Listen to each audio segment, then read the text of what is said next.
Good morning, good afternoon, good evening, everyone, and welcome to one of our two keynote broadcasts of the START Network Assembly 2021.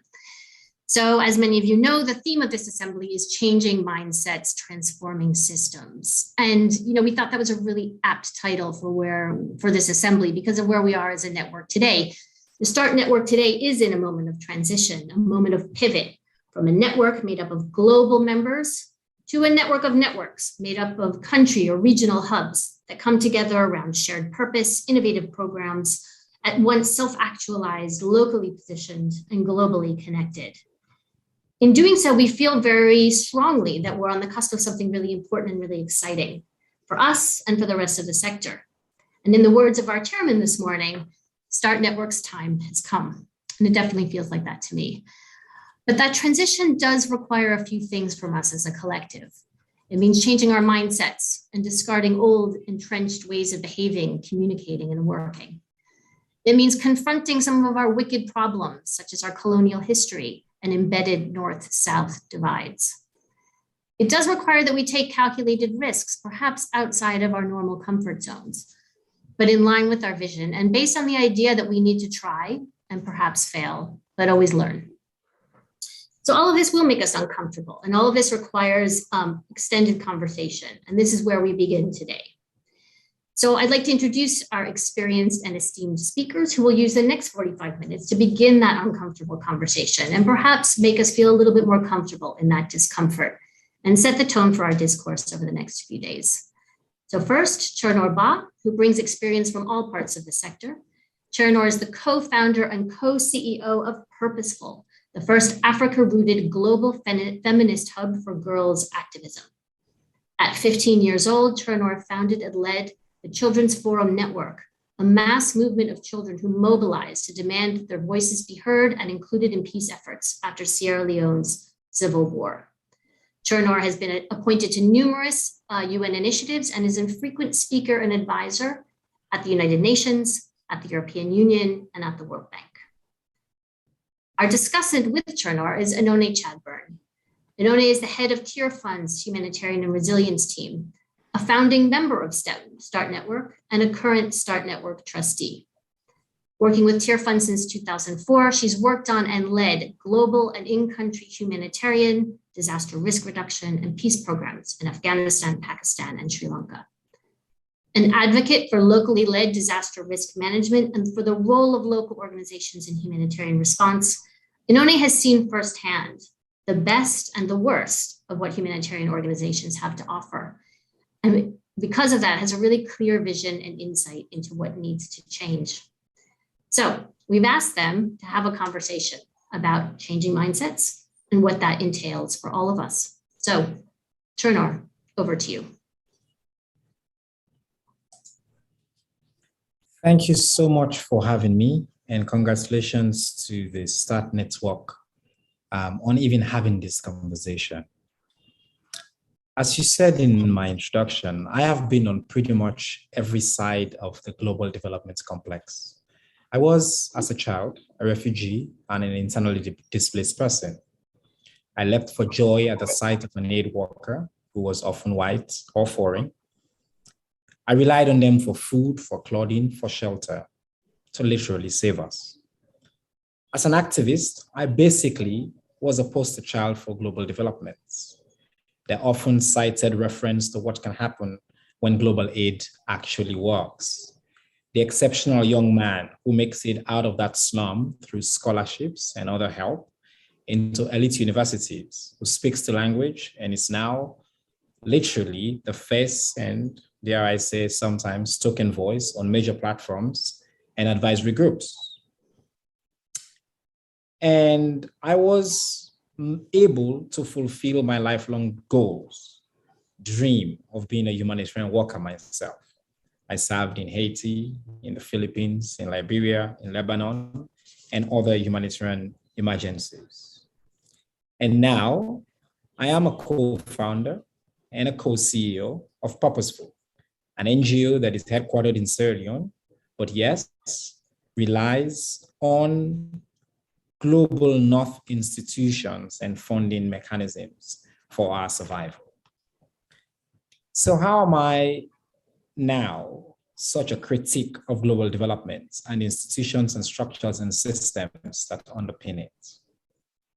I will say because of these experiences, in every single one of my interactions over the past 3 decades in this field, I have seen and experienced a system of inequality and injustice rooted in the ideas of colonialism. Global development as currently constructed replaces the language and structures of colonialism, the vertical and hierarchical power relationships between masters providing funding and beneficiaries on the ground. The lingo itself is laden with sometimes uncritical and hurtful terms: fieldwork, vulnerable, the marginalized, the poorest of the poor, who are without capacity. It doesn't take a big leap to see that majority of this vocabulary themselves are rooted in colonialism, even slavery. Now, I'm aware that some of this conversation is uncomfortable, but I believe that systemic change, decolonizing aid, requires us to own its history and legacy and have frank conversations on how we move forward to restructuring this system and question the roles we play in upholding it in its current form. So how do we do it? In my own work at Purposeful, we're a feminist hub, and we exist to remake the world with and for girls. We're doing that by challenging the orthodoxy and putting power, redistributing, building, organizing, and transforming power at the heart of the work we do. We provide direct, unrestricted resources to girls and non-binary groups to power their own activism. Every time I talk about this, I feel the radar going up, the risk and the failures. Girls are worth the risk, we say. But more than that, every transformation requires a willingness to jolt the system, to do things differently. And in this case, radically trust girls and activists to use the resources in the ways that they choose. The money that we move to girls, we redistribute, we believe belongs to them. And we work with them as full allies and partners. We don't require complex application processes. Often we don't even require them to apply. And we certainly don't create complex monitoring, evaluation, and learning systems and reporting requirements. Verbal meetings, calls of mutual storytelling and exchanges do the trick. Whenever I talk about this, I also sense this fear of failure, of wastage, of fraud, of theft. First, I like to point out the current systems of distrust and spot checks have not exactly provided fail-proof against failures and fraud. And the assumptions inherent in these fears need to be named and challenged. They are often reserved for Black and brown poor people. And finally, as we say at Purposeful, girls have the right to fail. We support them to experiment and sometimes fail together.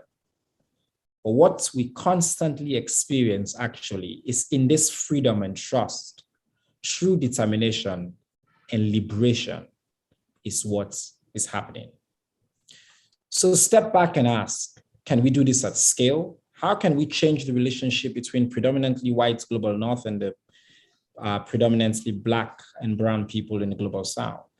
Is it really possible to massively redistribute resources at the scale that we know can transform our lives and our continent without holding us to ransom? I would say it has been done before. In the 1940s, as we know, after the devastation of the Second World War, huge amounts of resources were transformed from the US to Europe and Japan. The Marshall Plan was designed not as aid with its hegemonic power to control, but as an investment to rebuild the economies of Europe, especially Germany.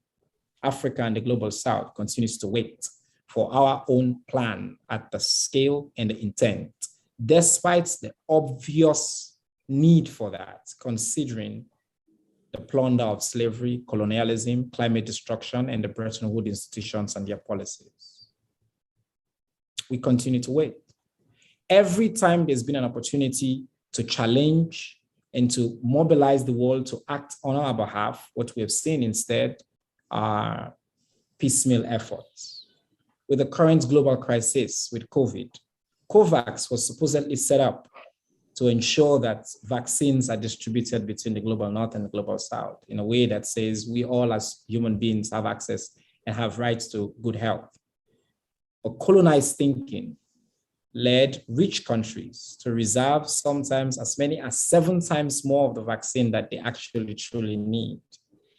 And afterwards, give our countries little bits of this and have our president line up at airports when they do, from the goodness of their hearts, give us the remnants of what they don't want and what they cannot use. My country, Sierra Leone, has only vaccinated about 5% of our population. The recently concluded COP26 climate conference is another example of piecemeal efforts. Lots of conversations about the need for particularly a Marshall Plan to address debilitating effects of climate change, especially in countries like Sierra Leone, which has been designated as one of the most prone to climate disasters. And yet what we see is a piecemeal fund that was created that we know should have been done years ago, and we know it's not even going to be adequate to resolve the problem. So how can we change and challenge this status quo? I offer some final thoughts on this before we come to this conversation. I will say, one is what we're doing. Let's have the conversation. Let's challenge the assumptions. Who has power? Who holds power? What's the history of all of this? Have frank conversations. Let us decolonize the systems and the structures that are currently defining the way global aid works. I talked about taking risk and the risk of failure. Who is in the room and who is not in the room. Let's throw away these systems that require this vertical power relationships, where those who receive resources are the only ones that are held to accountability structures. Oftentimes, the donors have no accountability to the recipient countries. And that's a system that was created, and we can change that system. I think we can actually create a ranking or an accountability mechanism that looks at these big global development organizations and ask critical questions about what's their structure, who is making decisions, who holds power, and what is their relationship in the communities that they serve. And for those of us as well in the Global South, I would say we need to organize ourselves and challenge the system and challenge which resources we receive. And yes, for an organization like Purposeful, we're saying now we can say no to some resources. We can no longer be complicit in systems that we know are not designed for our liberation and actually instead perpetuates our oppression. Money sometimes can be oppressive. Finally, I encourage us all to be bold, to be unwilling, to be uncomfortable. I've often had global development actors say that the way you know you have succeeded is when you're no longer needed. You should walk yourself out of existence. But my question for most of those who say that is, do you have a plan for when you're no longer needed? A plan that walks you out of existence? Do you have a concrete plan with a timeline in the same ways that you demand of the people that you have relationships with, that you have money with? And often, almost without exception, no such plan exists. So I just wanted to start with those framing thoughts and say that what you are doing at the START Network, holding these kinds of conversation and asking yourself to think and think critically, I hope will yield the kind of transformative change that this system of global aid, with its good intent, I'm aware, has a lot of good intent, but yet its history, its legacy, and its structures and systems, we know, are still defined by inequality and injustice. Thank you. And I will take a pause and hopefully we have a good conversation coming up. Well, Chernor, thank you ever so much. I was kept on looking down because I was taking notes as I was going along. There's so much rich fruit there, and we are so grateful for you sparing some time today to come and talk to us. And I'm hoping everyone who is viewing has got their own local drink or a cup of tea or whatever is your absolutely brilliant. I have my smoothie for lunch next to me. Whatever is appropriate, because we want to take you on just a bit of a journey of a conversation. And there is an opportunity to put questions in the chat, and they will be filtered through to us. I have a shed load of questions to start, but I also know you're gonna pose some counter questions to me as well. Yes, so yes. let's see how this journey goes.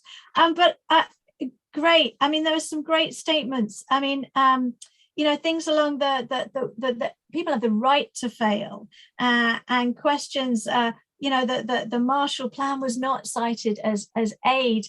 There's so much richness in there, but I'd like to just examine a little bit more around your saying no to that very final statement. You're saying no to certain funds. Where's your courage? Where's your bravery to go with that? That's pretty risk taking, and I think we want to examine, that's how we can take risks as well as the START network. Yeah, thank you very much. I think that that comes from. We started from a premise at Purposeful to challenge the system of aid, to challenge exactly the way things are being done. And I think that's a conversation that you're having now at the START network, is to say an acknowledgement that the system as it's currently constructed is not realizing the outcomes that it wants. And there is a reason for that. And the ways that you change that is not by replicating. And sometimes I know oftentimes what we think about is how we tweak. But there are some resources that are stringent, that are not willing to even adapt in any way, shape, or form. And that are, again, come with a lot of assumptions that I talked about, the baggage and the experience of it. And I really like to point out that it's not the people working in these institutions, it's just the institutions and the systems and structures of this oppression. And so sometimes we receive certain grants, we find out that these resources end up even oppressing us because it puts us into this bind, into the system. We basically exist now to feed this beast, just producing reports that are, and you have to shift at every time. You can never offer a shift.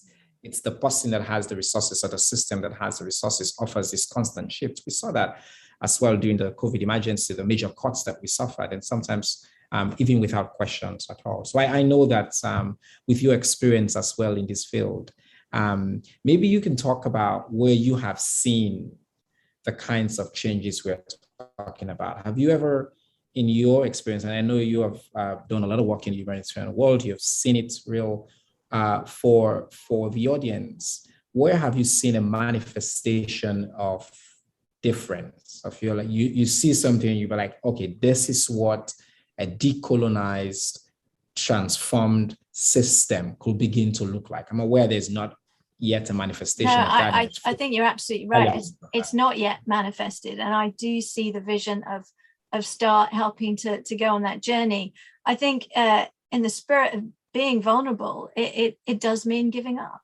And I think for a lot of agencies, there will be some concerns about, well, our identity is very much so based on the humanitarian imperative, a sense of kind of like a life-saving initiative, and almost that sometimes questions their own personal values and integrity. And I think that with it can come a little bit of hurt sometimes, and sometimes that hurt can then accumulate, and then it can accumulate into a little bit of biases. Well, that they don't really want me, and all of the built up. And if we don't stop and take stock, if we don't stop and renew and look at the values in which we actually want to move into, I think we're in danger of perpetuating the system. And we're on a journey of constant uncomfortable conversations, I think, for the next 3 years. I don't think there is a single moment in time that we will all find ourselves aligned. It's an evolution of conversations between all the members of the START network, and how we're going to continue to give that up. But one thing I just perhaps also wanted to explore with you is, so from Tearfund's experience, of our personal experience, we have one golden mantra really in terms of how we're genuinely able to journey and work alongside the partners who are the implementers of a lot of the projects that we do, and that is time. We need time to be able to do that journey. We need time for that relationship building. We need time for that trust. And you spoke about radical trust, yeah. But there's also, I believe that speaking about radical trust was for the girls, and you know that we radically trust them. But how do we generate that radical trust between us? And the intensity of our timeframes are pretty. You know, we really want to see the changes now, but certainly we know that our best relationships have been journeyed with partnerships over 10, 15 years, and a real sense of, yes, we're just delighted in the way that relationship works. Yeah, I mean, there are certain things to unpack there. One is the again, the path of development, right? You receive a grant where you're expected to demonstrate a really unreasonable amount of change in a really short period of time. And that is itself rooted in a certain kind of thinking, right? It's not radical trust. It doesn't trust me to embark on a journey that is on my own time, on the time that I am on and the ways that I am supposed to walk. So that, I think, is important to also name that.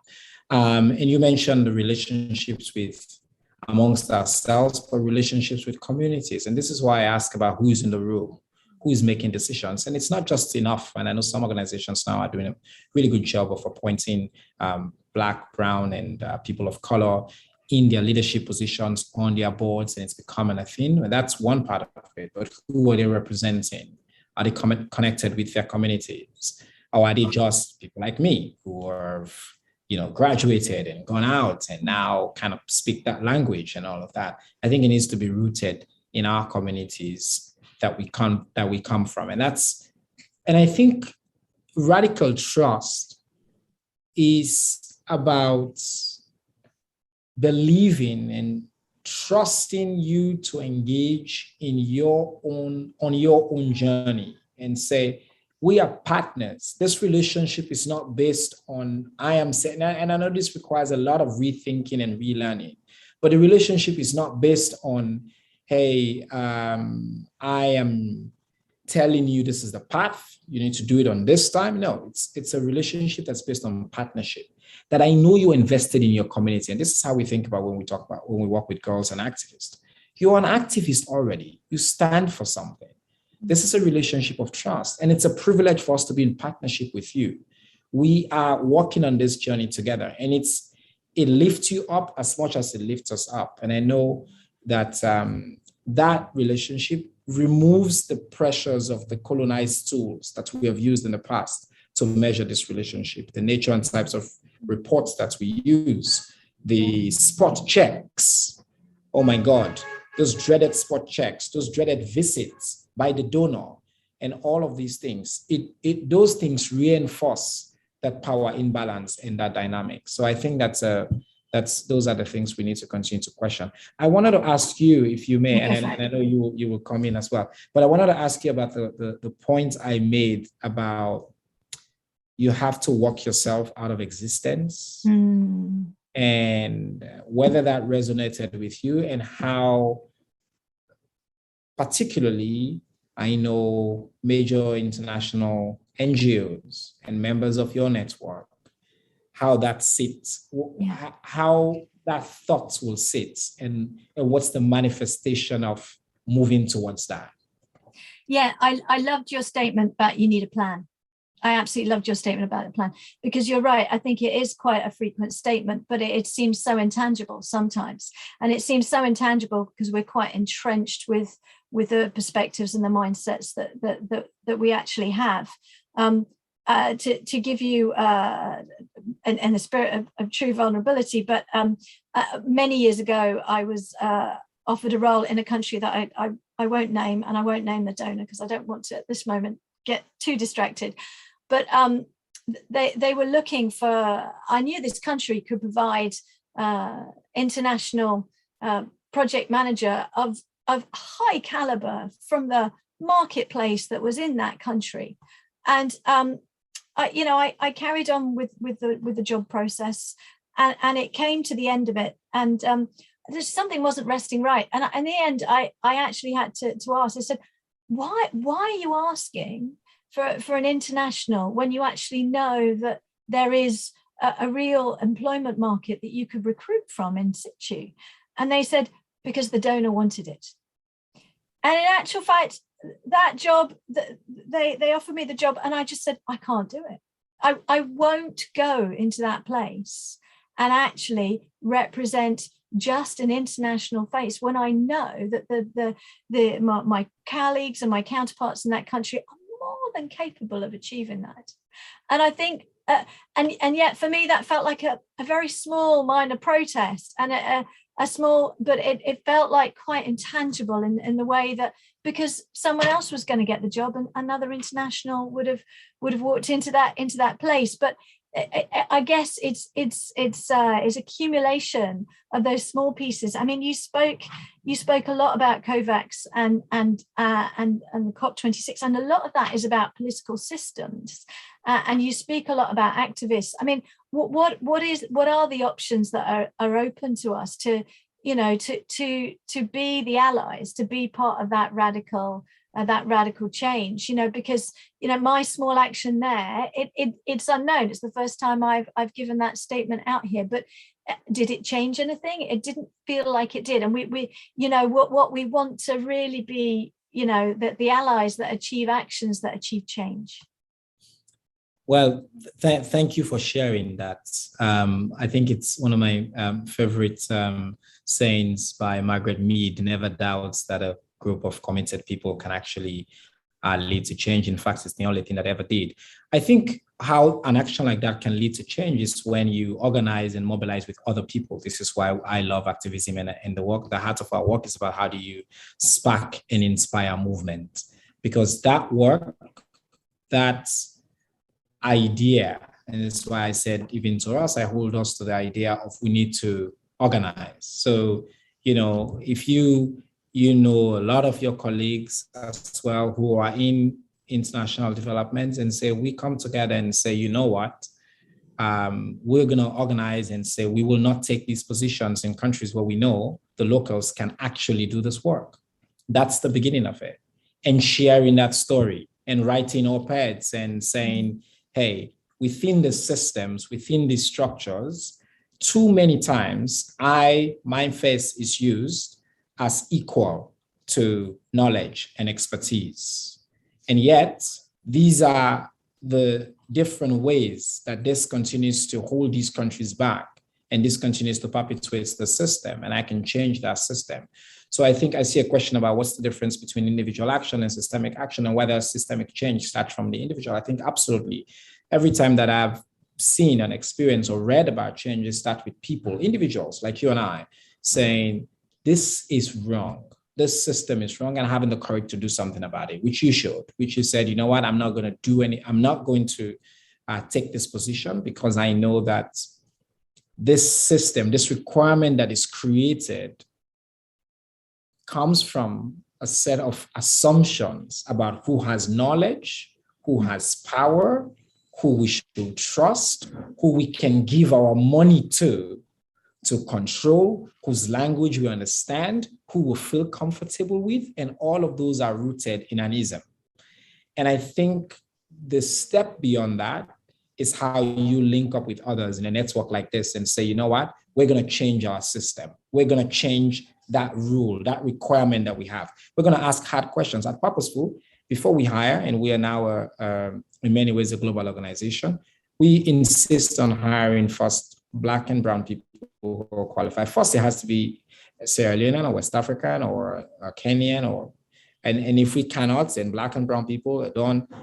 Besides that, so we make sure we ask ourselves really tough questions before we begin, or somebody who's in the movement before we hire. And I think that's an example of a practice, especially in systems that are already dominated by a certain set of people that you can push back and hold the system accountable. I see we have a couple of questions here. Yeah, no, I was going to say to that, I think I'm hoping some of the ones about how much of this begins with individual change kind of like has been answered a little bit. And a statement of the idea of radical trust really resonates with me. How do we make that a reality? I'm hoping we might have covered that. But this last one that's just come in, often we use the imperative to respond to crises at large scale as the justification for taking institutional funds with conditions that work against our ethics and the intention to decolonize our work. What's your view on the tension between the humanitarian imperative and our ethical transformation? And yeah, we spoke about that a little bit in the briefing about, there is this, when is it right that you should still have a global international response mechanism for critical issues where you find issues of conflict, where neutrality is required? Sometimes that neutrality can only be represented by a third party, and then normally that it goes to the default agencies who are actually built up completely around the Geneva Convention and their position and their right, and then it kind of like leaks into their permanent presence being there, and then moving into kind of like they become part of the fabric of that society for initially maybe a few years, then it becomes 5 years, then it becomes 10 years, and before you know it, you've got a protracted crisis and everyone's entrenched in there. So I'd be really interested to hear your reflection on that. Yes, I think that's a really good question and a good tension that is set out there. But I think we need to question a lot of the assumptions on the so-called humanitarian imperative.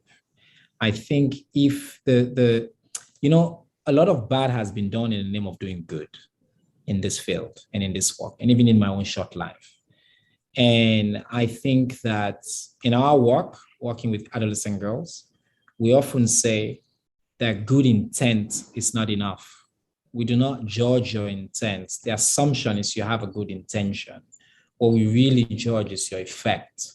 What's the outcome? Well, that's what we focus on. And I think that's the principle too that has to come into humanitarian world, because oftentimes there's a lot of talk about, hey, this is, so even when it comes to, for example, marginalizing girls' issues, or thinking about, during the Ebola emergency, for example, when we spoke about how the emergency was affecting girls and the need to particularly focus on girls in the response, we were told that we were being fanciful. The idea that, we're talking about life and death, and this is kind of how it's often reduced. But that is actually part of the colonized thinking.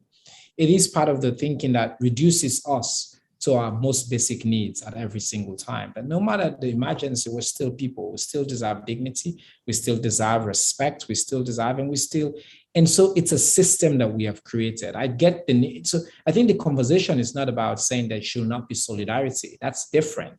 We should definitely have international solidarity. We should definitely be each other's keeper. And we have made reference to manifestations of that.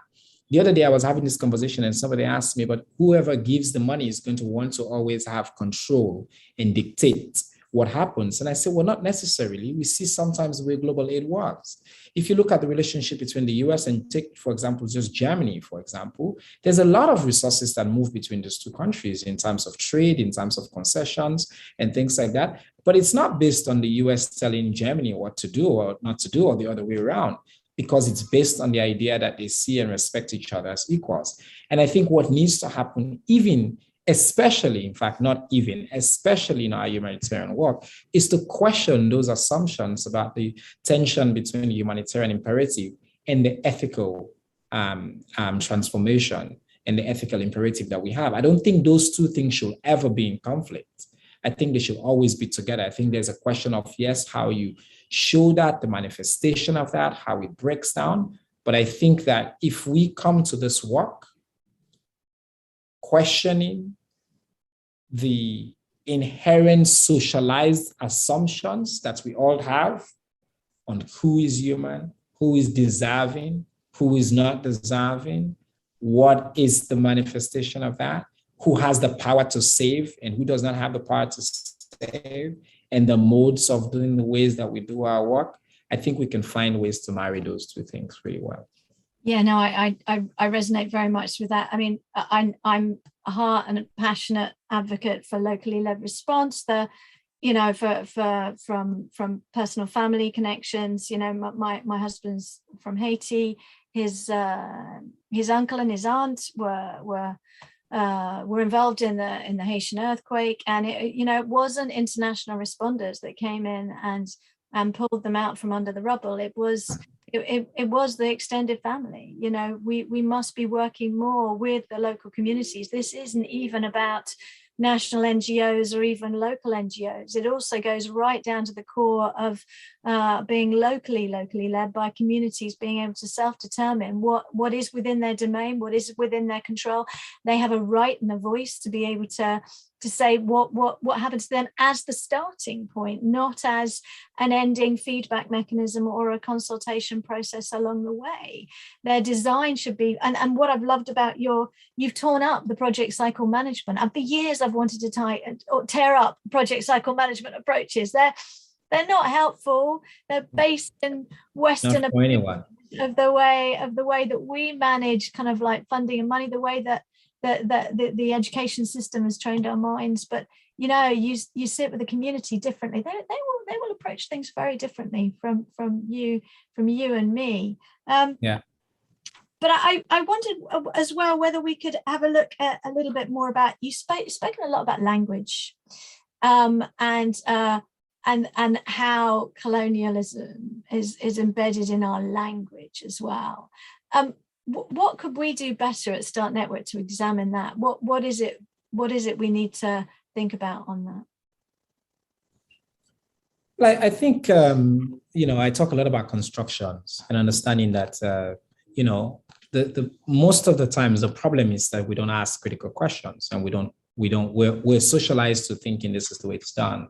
What passes for capacity? I was talking to somebody the other day and they said, but they don't have the capacity. And I'm like, actually, what you're referring to as capacity is just the way that predominantly Western ways of doing things. That's what capacity is. And what you're trying to do is to transport that and impose that on societies where that doesn't work.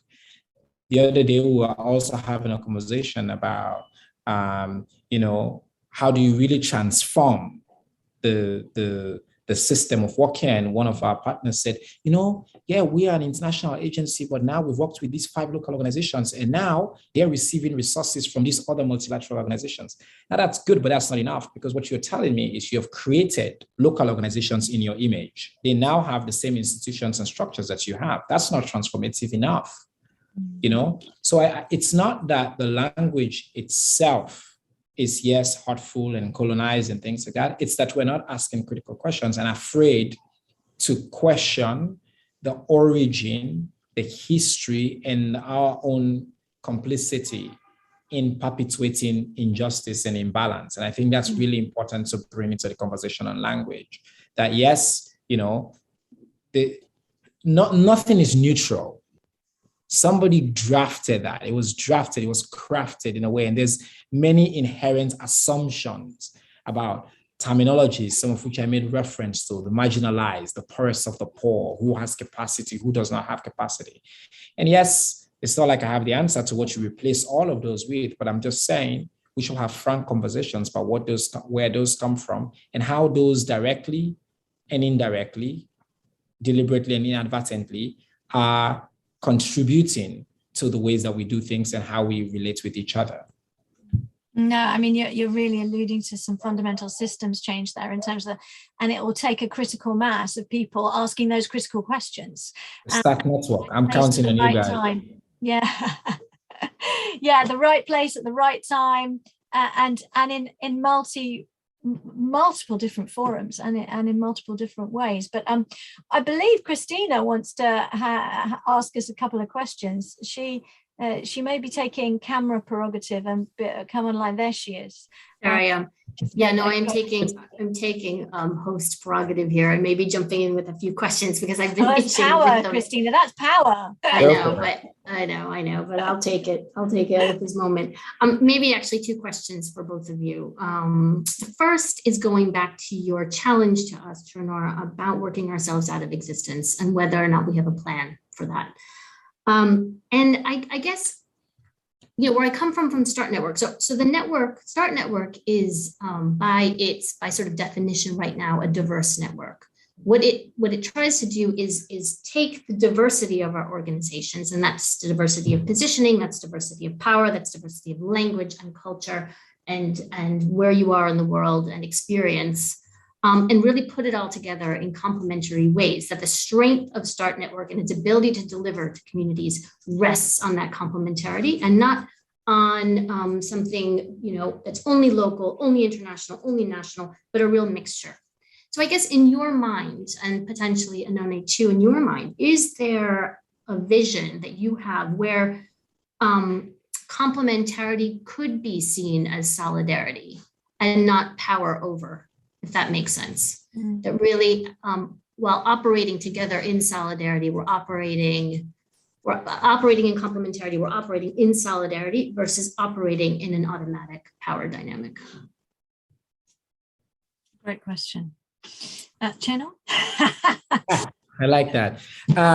Actually, I think it doesn't need to, it's not a question where it could be seen. I think it needs to be solidarity, I think, and that's where the change happens. That's where the tweaks that need to happen. And I think the manifestation of that would be mostly from the perspective of your local actors. Do they feel empowered when you interact with them? Do they know that they have the power? Who has resources? Because power is not neutral. Money is power. It's not, power is not it's not a flex kind of concept. Like when you have power, you have power, right? It's tangible, you have power. So it's challenging that power and where the power sits, where decision-making sits, how are the structures, and even, with the localization debates, which is kind of why I'm not a fan anymore. We've seen the transformation of these bigger NGOs, and now they've created these nice international organizations in our countries, which are now so-called local organizations, and actually are competing with us for the same local resources. And now they're calling themselves now as local organizations. And I applaud them for being local because they've managed to hire a few local people, but we know that's not transformational. And we know that's not making a plan for going out of existence. And we know that's not solidarity either. We know that's classic capitalistic idea of keeping yourself in existence and changing, working on the rules so that you can exist. But I think there's a real strong place for solidarity. Like, look, all social movements have required solidarity, have required the complementarity that you're talking about, that are based on, putting whose voices are at the center of it, putting the people, making sure that the people who are experiencing the injustice that you're trying to tackle are at the forefront of that, have access to the power, have the voice, and are in the right kinds of relationships with you, that when, to step back, when you let them step forward, or when they know you don't need to let them to step forward, when they know that they can step forward when they want to step forward. So I think that's how you see the manifestation of that. I want to give Oenone a chance to. Yeah, Oenone. Yeah, great, thanks.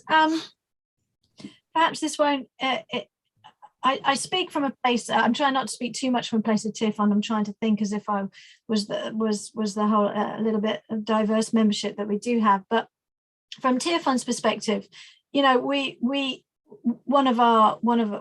focus down on faith leaders as one of our main points of engagement, and the opportunity to speak, the co-complementarity comes when there is that sense of moving in and talking the language. This is why I was quite interested when Chernor spoke about language, talking in the instance of churches, talking about theologies, and the instance of working with certain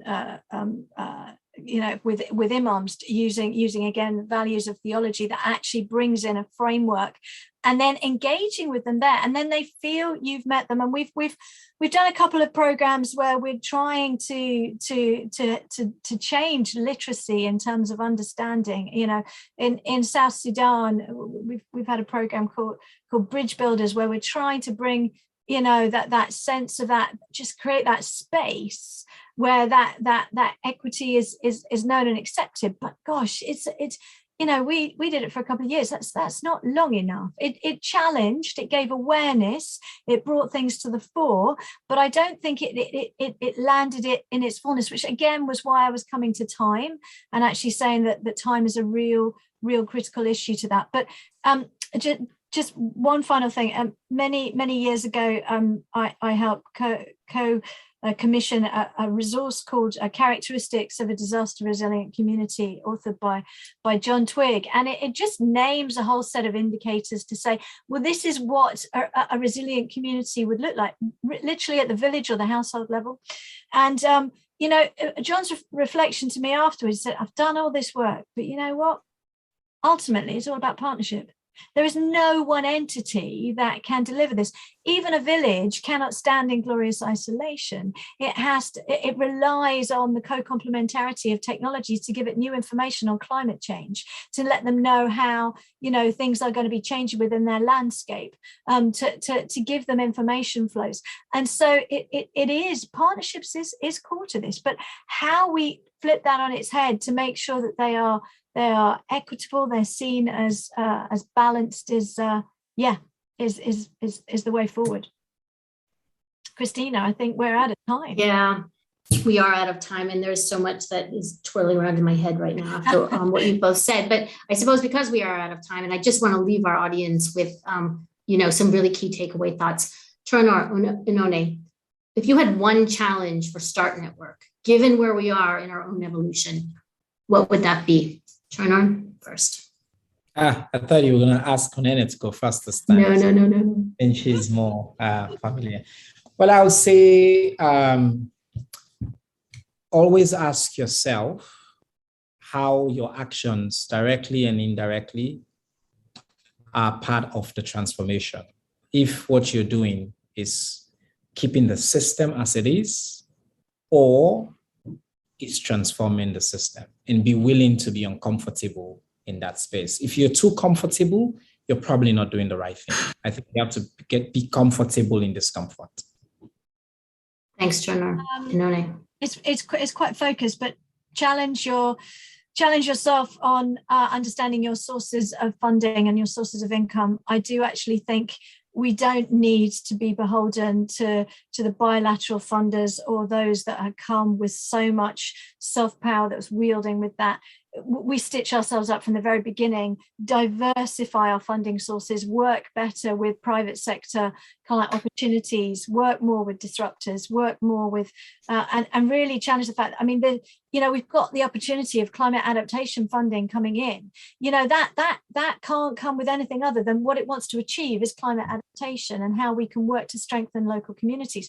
It doesn't come with a kind of like that bilateral, well, actually, this year, this country is going to be my priority, but next year, that country's going to be my priority, because that's the changing governments from the West. We've turned over another government. They've changed their priorities. Yet again, another community is let down before they've got a chance to even journey back deeper. I think we need to challenge our funding sources and actually try and just think outside the box and rip up those old sources and go for something new. Great, thank you. Chernor and Oenone, thank you so much for really teasing out all of the tensions that exist in these conversations and making us feel even more uncomfortable with what we're going to have to face over the next, for a few years and beyond.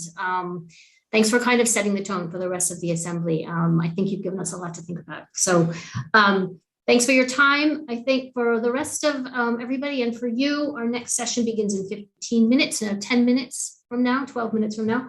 And it is about Start Ready, our new financing tool that aims to pre-position financing at scale based on locally led and locally developed contingency plans for predictable crises. So that is a session about what is that financing tool and how can we use it.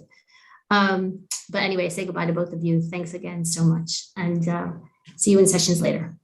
Thank you.